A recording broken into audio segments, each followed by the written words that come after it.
사랑하는 영락교회 지체들에게 주 안에서 평화 인사를 전합니다. 오늘은 2023년 12월 22일 금요일입니다. 오늘의 묵상 본문은 사도행전 14장 1절로 27절까지의 말씀입니다.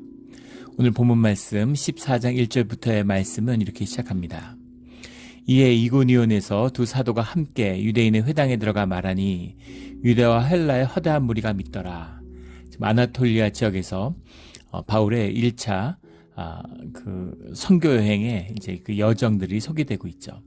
14장에서는 그 여행이 마무리되는 이제 그런 과정을 보여주고 있습니다. 이고니온에서도 이제 가는 곳마다 유다인의 회당에 들어가서 이제 말씀을 전하는 것으로 이제 사역을 시작하고 있습니다.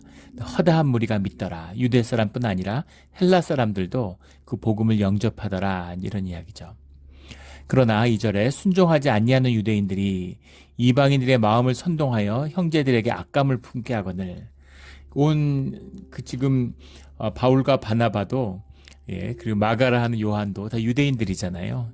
그런데 그 지역에 있는 유대인들이 이방인들에게 이간질을 한다는 것이죠. 순종하지 아니하는 유대인들. 유대인은 주님의 말씀에 순종하는 자들이고 주님의 구속의 약속을 언약을 받은 백성이어야 되는데 그 가운데 순종하지 아니하는 자들이 있다는 겁니다. 주님의 말씀을 듣지 않는 자들, 그런 자들이 유대인 가운데 있다. 오히려 유대인들이 하나님의 영광이 나타나는 것을 가로막고 방해하고 있는 거죠. 마치 주님의 은혜와 주님의 영광이 나타나는 교회를 크리스찬들이 흐리고 가리고 있는, 크리스찬이라고 하면서 덕을 무너뜨리고 주님께 순종하지 않고 분쟁을 일삼고 이런 모습과 통하는 모습이죠. 종교인들의 모습입니다. 이런 모습이 나타나니까 3절에 두 사도가 오래 있어 주를 힘입어 담대히 말하니, 이런 갈등 또는 주님의 복음을 더럽히지 않기 위해서 그곳에 오래 있으면서 주님의 말씀을 계속 선포하고 전했다는 겁니다. 그러자 주께서 그들의 손으로 표적과 기사를 행하게 하여 주사 자기 은혜의 말씀을 증언하시니, 주님의 말씀을 증언하는 것이 표적과 기사를 통해 나타났다라는 거죠. 표적과 기사나 말씀이나 다 주님의 본질을 실제화하는, 주님의 본질이 우리 현상 가운데 드러나는 것이잖아요. 그 본질이 함께하니까 본질이 실제화되는 그 역사잖아요. 역사의 섭리입니다. 그러니까 표적과 기사가 나타날 수밖에 없겠죠. 그래서 말씀을 표적과 기사가 증거하는, 표적과 기사는 모두 하나님의 것이냐? 그렇지 않죠. 마귀도 영이고 마귀도 권세가 있습니다. 마술사, 우리 그저께 나눴던 말씀인가요? 우리 엘루마 같은 자들, 그런 자들도 사람을 고치고 온갖 마술을 행하잖아요. 그래서 마술을 행하고 신비한 일을 벌인다고 해서 그것이 주님의 능력은 아니고 주님이 행하시는 말씀과 함께하는 능력이 있다는 것이죠. 그래서 말씀이 중요한 것입니다. 이 주님의 음성을 듣고 무의식의 영의 세계가 열리면, 처음엔 그렇게 생각했었어요. 주님의 음성이 들리면 그럼 무슨 걱정이 있을까? 무슨 신앙의 어려움이 있을까? 주님이 말씀하시는데, 그렇게 생각하는데 영은 내 영도 있고 주님의 영도 있고 마귀의 영도 있습니다. 마귀의 영은 꼭 주님 하나님같이 이야기를 하죠. 내 영의 소리는 천둥같이 들려요. 그런데 주님의 음성은 세미한 음성으로 들리는 겁니다. 내 음성을 죽이고 마귀의 음성을 끊어버리지 않으면 주님의 음성을 들을 수 없죠.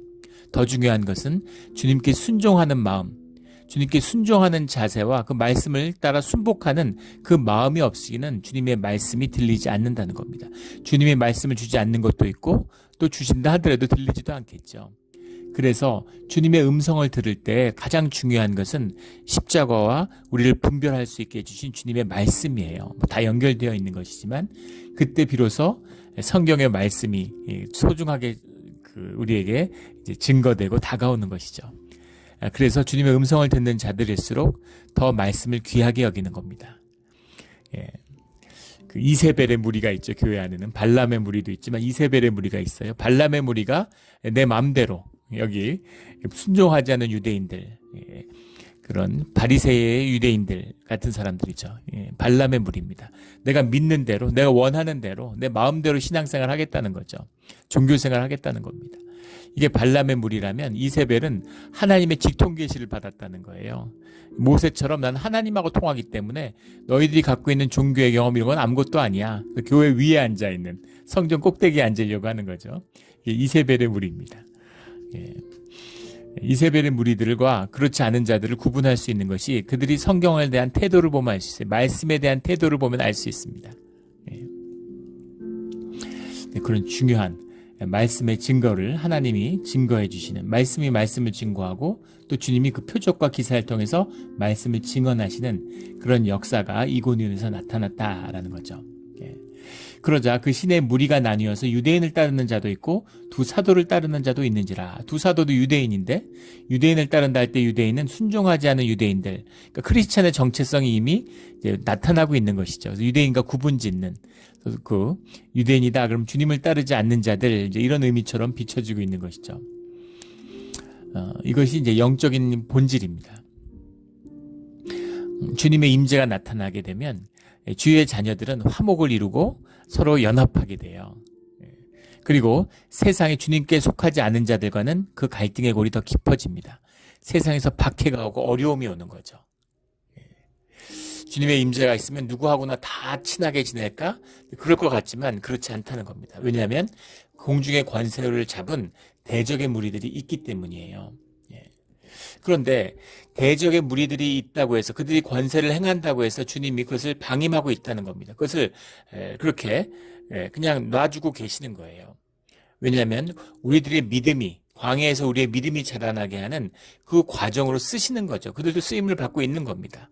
그러나 그것이 주님의 성령의 역사를, 주님의 구속의 은혜를 거스를 때에는 주님이 이것을 징계하고 벌을 주신다는 거죠.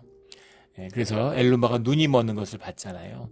왜 그전에도 거짓말하고 그전에도 하나님의 이름을 참칭하고 그전에도 무슨 이적을 행했는데 왜 그때는 놔두시다가 복음의 말씀이 전파되는 걸 거스를 때는 눈을 멀게 하셨을까? 주님의 역사하시는 뜻이 이 가운데 있다는 겁니다. 그래서 이제 갈등이 그 안에 생기고 있는 거죠. 그래서 주 안에서의 분쟁이나 갈등은 있을 수 없는 것이지만 그 주님의 밖에서 세상과 교회의 갈등을 두려워할 필요도 없는 것이죠. 이것이 주님의 자녀들이 가는 길의 모습입니다. 우리 늘 주님의 뜻에만 순종하는 우리 모두가 되기를 주의 이름으로 축원합니다. 이방인과 유대인들과 그 관리들이 두 사도를 모욕하며 돌로 치려고 달려드니 스데반을 돌로 치던 그런 사건들이 나타나는 거예요. 예수님을 돌로 치려고 했던 자들. 주님의 말씀이 나타나는데 은혜를 받고 거기 순복하고 좋아하는 사람들이 있는가 하면, 기뻐하는 사람들이 있는가 하면 그걸 돌로 치려는 자들이 있어요. 종교의 모습입니다. 대적의 무리죠. 예수님을 돌로 치려고 했는데 뭐 바울이나 바나바야 뭐 볼 게 뭐가 있겠어요. 돌로 치려고 드는 것이죠. 6절에 그들이 알고 도망하여 루가오니아의 두 성 루스드라와 더베와 그 근방에 가서 거기서 복음을 전하니라. 아나톨리아 중심의 중앙으로 갔다가 이제 남하하는, 이고니온은 굉장히 큰 도시라 그러죠. 지금도 뭐 코냐인가 뭐 이런 이름으로 아직도 이 도시가 남아 있다고, 그래서 굉장히 중요한 상업의 중심지라고 합니다. 여기서 이제 남하에서 남쪽으로 루스드라와 더베로 내려가는 거죠. 거기서 복음을 전하니라. 그들을 알고 도망하여라고 했는데, 뭐 도망하여가 아니라 피하여다 뭐 이렇게 얘기하는 사람도 있고, 뭐 도망하든 피하든 내용적으로는 같은 것이겠죠. 근데 스데반은 돌에 맞아 죽었는데 왜 바울은 도망갔을까? 바나바와 스데반은 믿음이 없어서였을까요? 그런 건 아니겠죠. 주님이 함께 하시는데 주님의 말씀과 인도하심에 따르는 것입니다. 스데반처럼 돌에 맞아야 되는데 살려고 도망을 가? 뭐 이렇게 비춰질 수 있고 그렇게 오해하는 사람도 있을 수 있겠죠. 근데 사람들이 어떻게 보는가 하는 건 중요하지 않아요. 또 목숨도 스데반의 돌에 맞아 죽는 그 순교도 귀한 것입니다. 그러나 돌에 맞아 죽지 않고 도망하는 것도 귀한 것이에요. 왜냐하면 아직은 바울에게 전하여야 할, 또 행해야 할 소명이 남아있기 때문입니다. 주님의 소명이 살아있으면, 남아있으면 생명을 유지해야 되는 거죠. 할 일을 다 했으면, 또 주님이 부르시면 또 담대히 떠나는 것입니다. 그것이 믿는 자들의 모습이죠. 그래서 스데반처럼 돌에 맞아 죽을 수도 있지만, 또 오늘 바나바와 바울처럼 이렇게 도망해서 새로운 지역에 가서 복음을 전할 수 있는 것이죠. 내가 뭐 하는 게 아니에요. 또 무슨 돌에 맞아 죽었다고 멋있고 도망간다고 창피한 것도 아닙니다. 주님이 말씀하신 그 일을 행할 뿐인 거죠. 이렇든 저렇든 주님의 말씀에 순종하는 것인데 그 중심에는 복음이 있다라는 겁니다. 복음, 토 유안겔리온이라는 말인데 원래는 황제의 칙서를 얘기하는 전쟁에 승리했다라고 하는 황제의 칙령을 선포하는 일이었다고 하죠. 그런데 이 복음이 무엇이냐에 대해서는 영어로는 굿 뉴스, 좋은 소식입니다. 복음 그 로마서 1장 16절에 보면 모든 자들을 살리는 하나님의 능력이다. 모든 믿는 자들을 구원하는 하나님의 능력이다. 이렇게 돼 있죠. 모든 자들을 구원하는 하나님의 능력이 무슨 말이에요? 구약에 보면 어려움 가운데 처한 사람들이 주님의 은혜를 받는 모든 과정을 구원이라고 얘기합니다. 이거를 이제 기독교나 교회가 타락하면서 죽어서 천국 가는 게 구원인 것처럼 그런 식으로 속여놨죠. 칩 그레이스로. 살아서 천국을 못 누리는데 어떻게 죽어서 천국에 가겠습니까? 여기서 없는 생명이 죽으면 생겨나나요? 생명은 살아서 받는 것이죠. 천국은 살아서 누리는 것입니다. 그 살아있는 하나님과 이 고난 가운데 어려움 가운데 처한 모든 사람들이 주님의 능력으로 살아가는 그 말씀이 복음이에요. 무슨 콘텐츠도 아니고 사형리도 아닙니다. 살아계신 하나님의 임재를 말씀을 통해 계시되는 주님을 선포하는 것, 이것이 복음이죠. 그래서 복음을 전했다는 겁니다. 그 복음이 주님과 함께 증거되니까 성령의 역사가 있으니까 가는 곳마다 구원의 역사가 나타나는 거죠.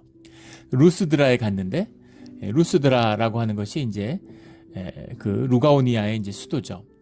루스드라의 루가오니아 지방으로 내려갔는데 거기 한 사람이 앉아 있는데 나면서 걷지 못하게 되는 걸 되어 걸어본 적이 없는 자라. 평생 걷지 못한 안진뱅이였다는 거죠. 그래서 바울이 말하는 것을 듣거늘 바울이 주목하여 구원받을 만한 믿음이 그에게 있는 것을 보고 그가 바울이 말씀을 전하는데 귀 기울여 열심히 들었다는 거죠. 근데 바울이 그걸 보니까 그에게 구원받을 만한 믿음이 그에게 있다. 이것이 이제 문제 3점에 신학적으로 논란이 있을 수 있겠죠. 믿음은 주님만이 보실 수 있는 건데 뭐라고 바울이 믿음이 있는지 없는지를 보느냐. 근데 로마서에서 얘기하는 그런 믿음으로 구원받았다는 이 신칭에 말하는 그런 믿음이 아니죠. 주님과 하나 되는, 주님과 연합을 이루는 믿음은 주님께 달린 것입니다. 그러나 그 사람이 믿음이 있는 사람인지 없는 사람인지를 우리가 알 수 있죠. 왜 그걸 모르겠어요? 다 영이 있고 우리가 다 영물인데.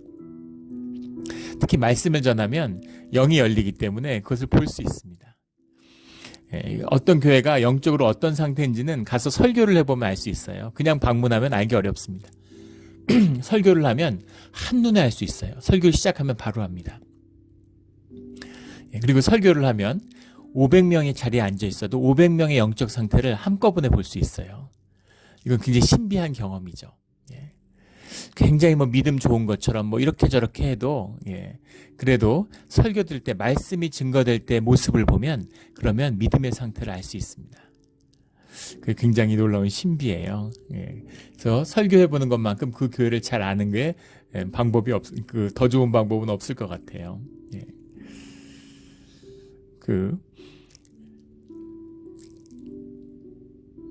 여러 가지 모습들을 보게 되죠. 근데 그걸 뭐라고 표현하기가 어려운데 그분의 이제 상태, 그분이 구원받았느냐, 주님의 백성이냐 아니냐 이런 이야기가 아닙니다.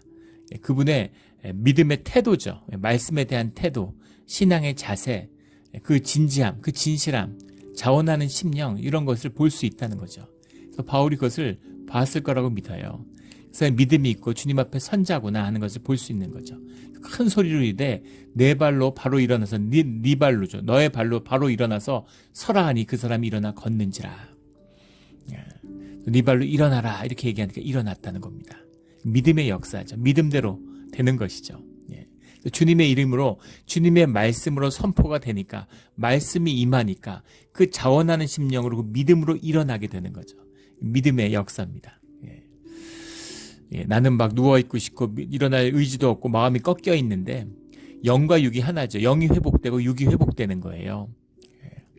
우리는 반대로 생각하죠. 육이 회복되면 영이 회복될 거라고 믿지만 육이 회복돼도 영은 회복되지 않습니다. 돈 많이 벌면 마음에 여유가 생기겠지. 근데 돈을 많이 벌면 마음이 점점 더 인색해지고 가난해질 수 있죠. 반대로 부요함을, 마음의 부요함을, 풍요를 회복하면 그러면 오히려 환경과 조건이 풀려지는 것들을 경험하게 됩니다. 이 영육의 비밀인데 이니셔티브를, 주도권을 영이 쥐고 있다는 거예요. 늘 영이 회복돼야 되고 영이 주도해야 되는 겁니다. 물론 영과 육이 하나이기 때문에 육 가운데도 영적인 비밀이 있죠. 몸이 건강하면 마음이 건강하기 쉽습니다. 반드시 그런 건 아니에요. 왜냐하면 우리의 육적인 본능 안에는 짐승과 같은 타락한 죄성이 있기 때문입니다. 그 욕심과 탐욕과 거기에 붙들리면 무슨 짓이든 하는 거죠. 정말 무슨 짓이든 하는 겁니다. 분노에 사로잡히면, 욕심에 사로잡히면, 탐욕에 사로잡히면 온갖 짓을 다 하죠. 이것이 우리의 또 육의 비밀이라는 겁니다.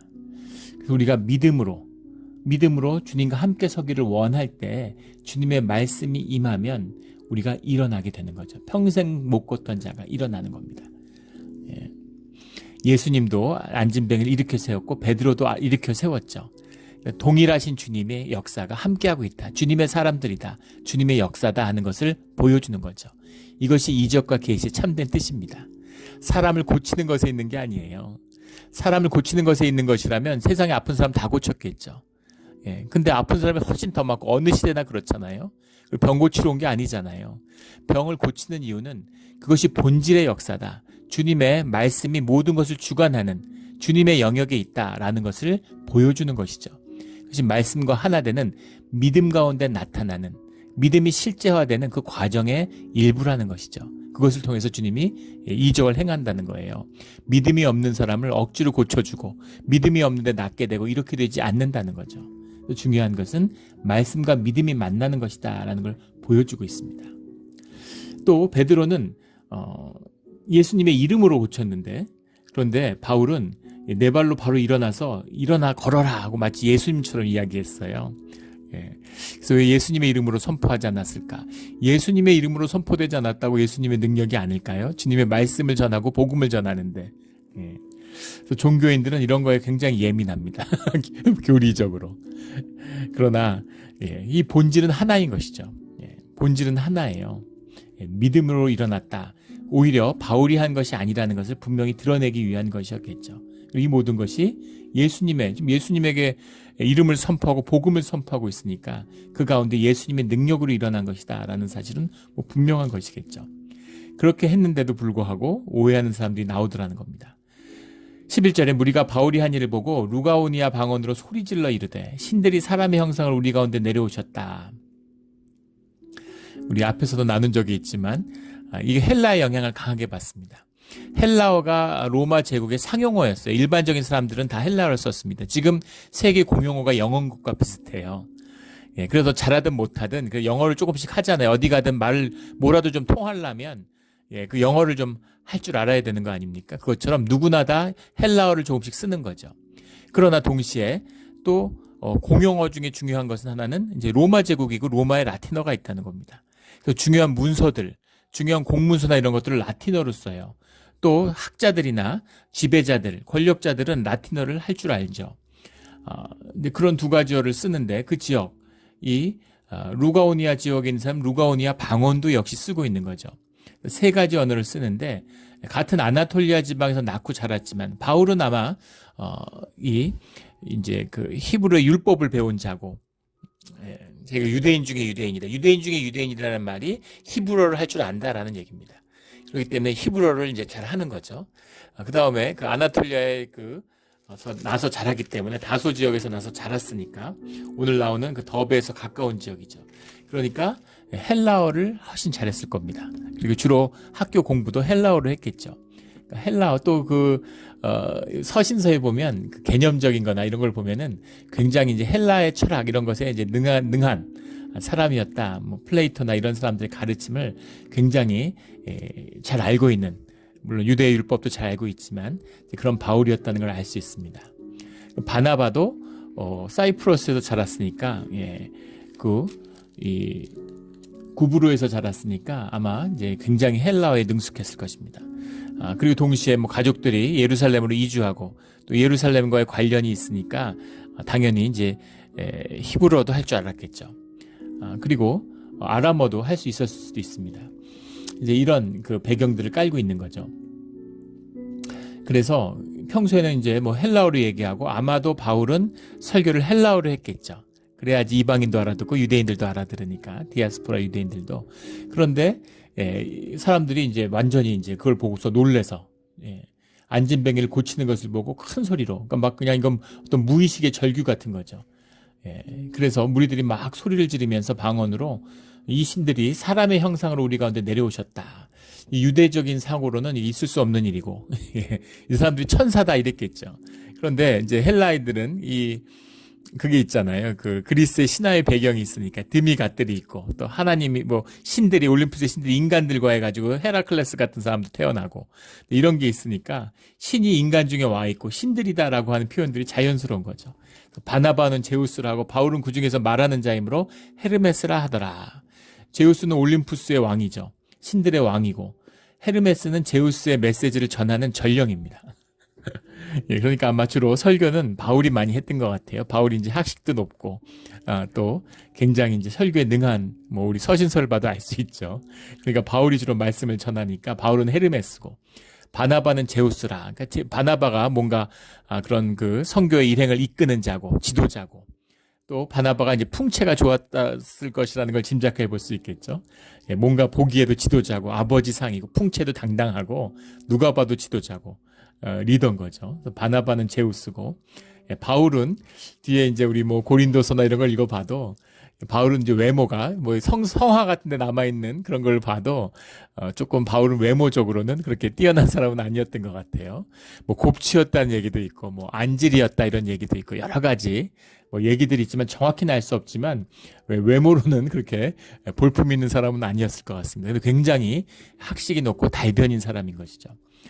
그래서 우리 그 프랑스의 유명한 명품 브랜드 에르메스가 있죠. 그 에르메스가 이 헤르메스입니다. 여기서 따온 것이죠. 그 이제 그리스 신화에서 원래는 이제 그 말의 안장을 만드는 그 부르봉 왕조 시대 때 그 말의 안장을 만들어서 납품하는 이제 그런 그러니까 전령들을 상징하는 에르메스라는 이름을 썼다고 하죠. 제우스 에르메스 라고 하더라. 그러니까 신으로 받드는 겁니다. 거기서 한술 더 떠서 13절에 보면 시외 제우스 신당의 제사장이 소와 화환을 가지고 이 유대교의 성전과 달리 이 그리스의 신전 같은 것은 이제 산 위에도 있는, 물론 유대에도 산당이 있었지만 그 시 밖에 있는 제우스의 신당의 제사장이 이 소식을 듣고 충격을 받고서 이제 소와 화환을 가지고 대문 앞에 와서 무리와 함께 제사하고자 하니, 그러니까 바나바와 바울에게 제사를 드리려고 하는 거예요. 신이니까, 신이 와 있으니까 제사를 드리려고 했다. 그러니까 바나바와 바울은 뭐 크리스찬이기도 하지만 유대인인데 얼마나 충격을 받았겠습니까? 상상할 수 없는 일이죠. 두 사도 바나바와 바울이 듣고 옷을 찢고 무리 가운데 뛰어들어가서 소리질러 이르되 여러분이 어째 이런 일을 하느냐? 우리도 여러분과 같은 성정을 가진 사람이다. 우리도 사람이다. 여러분들에게 복음을 전하는 것은 하나님께로 돌아오게 함이라. 돌아오게 하려고 우리가 복음을 전하는 거지 우리가 뭐 다른 뜻이 없다 이런 거죠. 주님의 영광을 도둑질하면 안 된다는 걸 알고 있는 것이죠. 자기들이 신이라 그러고 예수님의 복음을 전하면 더 효과적으로 사람들이 받아들이겠죠. 그러나 그런 식의 복음은 거짓 복음이죠. 복음은 그러면 사라지고 맙니다. 주님의 임재는 사라지고 말아요. 그래서 전도자들, 예배자들이 가장 조심해야 되는 것은 주님의 영광을 도둑질하는 것입니다. 많은 목회자들 중에는 주님의 영광을 도둑질하는 것이 목회의 보람인 줄 아는 분들이 있어요. 고생하고 가난하게 살았지만 그래도 주님의 영광을 맛볼 수 있었다는 것이죠. 그런데 그것을 내가 홀드하려고 가지려고 하면 그것이 내 삶을, 그러면 죽는 거예요. 그럼 삶이 파괴됩니다. 주님이 영광을 나누시기 싫어서 그러신 것이 아니라 그것이 인간이 가질 수, 육신에 담을 수 없는 것인 거예요. 주님의 영광과 함께하는 때가 오지요. 그런데 우리가 주님을 높이는, 주님께 모든 영광을 돌리는 그것이 주님의 임재와 주님의 나라가 우리와 함께하는 비밀입니다. 그래서 그 비밀을 아는 자들은, 이 복음의 비밀을 아는 자들은 절대 주님의 영광을 도둑질하지 않아요. 이 비밀을 놓치지 않는 주의 자녀들이 되기를 주의 이름으로 축원합니다. 그런 분들을 많이 봤죠. 요즘엔 그런 분들조차 없는 것 같아요. 좋은 일일 수도 있고 안 좋은 일일 수도 있겠죠. 근데 뭐 이렇게 좀 좋은 분들이었는데 기도도 열심히 하고 막 그러는데 주님의 능력이 나타나서 기도하면 사람이 막 낫고 이러는 겁니다. 그러니까 사람들이 막 구름대까지 몰려들고 제가 섬겼던 교회 장로님도 그런 분이 계셨고 집사님이 여자분이었는데 여집사님도 그런 게 있었어요.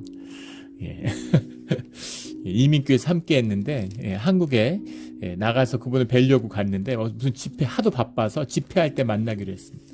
집회를 찾아갔는데 무슨 뭐 아이돌 그룹 공연도 아니고 그걸 방불케 하는 막 수천 명이 둘러싸고 막 진짜 뭐 옷깃이라도 스치려고 무슨 그림자라도 밟으려고 그러는지 뭐 난리예요 아주.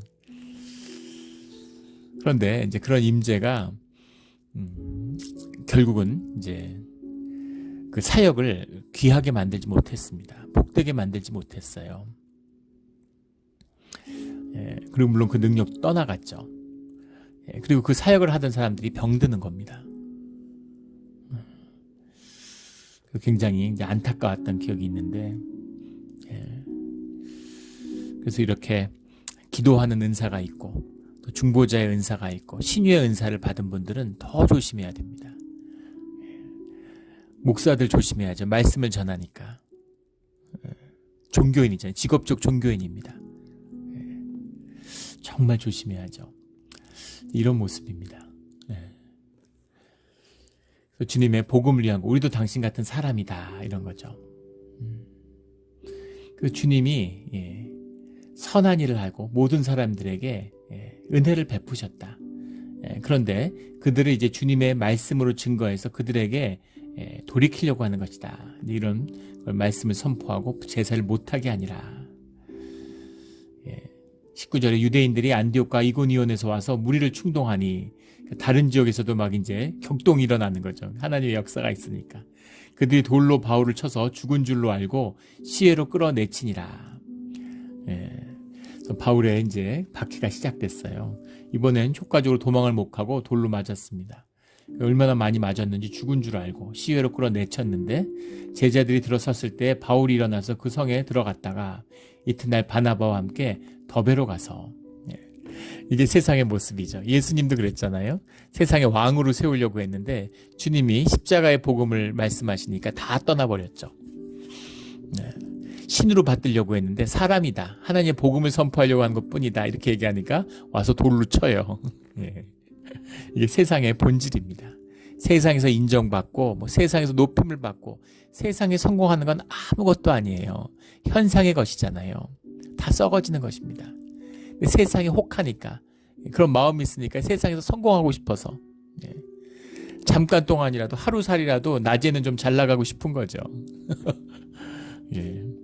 그런 마음으로 사는 겁니다. 그래서 자기 귀한 생명을, 자기의 영생을, 자기의 소명을 세상의 성공과 역과 바꿔먹는 거예요. 진주를 가지고 있는데 역과 바꿔먹고 성공했다고 좋아하는 겁니다. 이 인간의 모습이죠. 본질을, 나의 나됨을 드러내니까 신이라고 떠받들려고 그러다가 돌이 날라오잖아요. 이것이 본질의 역사다라는 거죠. 늘 본질의 나로 주의 복을 누리는 우리 모두가 되기를 주의 이름으로 축원합니다. 제자들이 들어섰을 때 바울이 일어나서 바나바와 더베로 가서 복음을 그 성에 전하여 많은 사람을 제자로 삼고 루스드라 이고니안과 안디옥으로 돌아와서 제자들의 마음을 굳게 하여 이 믿음에 머물러 있어라. 믿음 가운데 주님 안에 있어라라는 거죠. 주와 함께 머물러 있어라라는 겁니다. 머물러야 할 때인 거죠. 우리가 하나님의 나라에 들어가려면 많은 환난을 겪어야 할 것이다. 복음을 선포하는 겁니다. 십자가의 길, 광야의 길이죠. 환난을 겪어야 할 것이다. 믿음에 머물러 있어라. 우리가 믿음에 머물러 있어야 할 때입니다. 우리 지난 몇 년간 우리 베이 지역에서만 100군데가 넘는 교회가 문을 닫았다고 그래요. 우리 한국 기독교의 100년의 역사 가운데서 교회가 문을 닫는 일은 거의 없었습니다. 근데 이제는 뭐 우후죽순으로 한국에서는 뭐 수천 군데씩 교회가 문을 닫는다고 그러죠.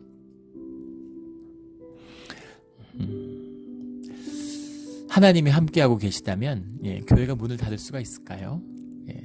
두세 사람이 내 이름으로 모인 곳에 내가 함께 있겠다고 약속하셨는데 모르겠어요. 주님의 예배가, 주님께 향하는 예배가 진짜라면, 우리 믿음이 진짜라면 저는 교회는 문을 닫을 수 없다고 믿습니다. 그런데 참 어려운 시기에 우리가 신앙생활을 하고 있어요. 다윗의 솔로몬의 때가 아니라 바벨론 유수의 때, 다니엘의 때입니다. 우리가 기도해야 될 때이고 믿음을 지켜야 하는 때예요. 근데 그런 어려움이 있고 환란이 있지만 믿음에 머물러 있으라, 이렇게 주님은 말씀하시는 거죠. 주님을 믿고 우리는 예배자의 자리에 머물러 있는 것입니다. 우리 성탄주일이 이제 이틀 앞으로 다가왔는데, 오시는 하나님, 주님이 다시 찾아와 주실 것이고 하나님의 나라가 우리 가운데 회복될 것이라는 그 믿음 가운데 머물러 있는 것입니다. 힘들고 어렵지만 왜 이런 자리에 있어야 되나, 왜 이러고 있나, 그런 마음이 들지만 믿음 가운데 주님이 오시는 것을 믿고 머물러 있는 것입니다. 이것이 우리 시대의 믿음이에요. 우리 이 믿음 가운데, 믿음에 머물러, 환난 가운데 믿음에 머물러 주님의 나라를 만나는 그런 우리 모두가 되기를 예수 그리스도 이름으로 축원합니다. 아멘. 기도드리겠습니다. 하나님 아버지, 감사합니다. 우리 바나바와 바울의 모습 속에서 그 환난 가운데 안타까움이 있지만 그 애통함이 있지만 그 주님의 복음이 살아 움직이는, 주님의 임재를, 살아있는 주님을 만나는 그 경험 속에 가슴이 뜁니다.